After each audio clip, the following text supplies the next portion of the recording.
திருமகள் TV பல்சுவைகள் படைக்கும் பாசறை. சினிமாவில் ஆரம்ப காலத்தில் எம்ஜிஆர் பல படங்கள் நடித்துள்ளார். ஒவ்வொரு படத்திலும் மக்களுக்கு நல்ல கருத்துக்களை கூறி நடித்திருப்பார். இதனாலேயே காலப்போக்கில் எம்ஜிஆரை மக்கள் திலகம் எம்ஜிஆர் என அழைத்துள்ளனர். அப்போதெல்லாம் எம்ஜிஆர் படம் என்றாலே ரசிகர்கள் ஆர்வமாக பார்க்க சென்று விடுவார்கள். காலப்போக்கில் அதுவே எம்ஜிஆரை அனைவருக்கும் பிடித்து போக காரணமானது. திரைப்படங்கள் மூலம் ரசிகர்களிடம் பெயர் பெற்ற எம்ஜிஆர் அதன் பிறகு அரசியல் களத்தில் குதித்தார்.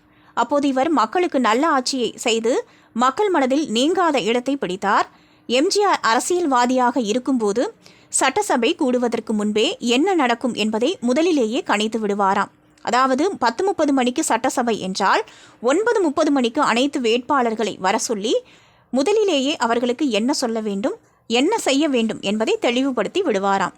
அது மட்டுமல்லாமல் எதிர்க்கட்சியில் யார் யார் என்னென்ன சொல்வார்கள், அவர்களுக்கு எப்படி பதிலடி கொடுக்க வேண்டும் என்பதை முன்கூட்டியே தனது கட்சி எம்எல்ஏக்களுக்கு சொல்லிவிடுவார்.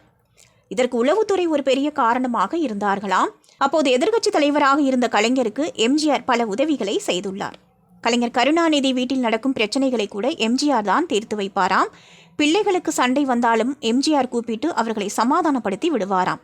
இத்தனைக்கும் எம்ஜிஆர் முதலமைச்சராக இருந்தபோது பல தொந்தரவுகளை கொடுத்தது எதிர்க்கட்சி என்பது அனைவருக்கும் தெரியும். ஆனால் அரசியல்வாதியாக இவர்கள் இருவருக்குள்ளும் போட்டி இருந்தாலும் மற்றபடி நண்பர்களாகவே இருந்துள்ளனர். திருமகள் டிவியை லைக் செய்து உங்கள் நண்பர்களுக்கும் ஷேர் செய்வதுடன் சப்ஸ்கிரைப் செய்து ஆதரவு தாருங்கள்.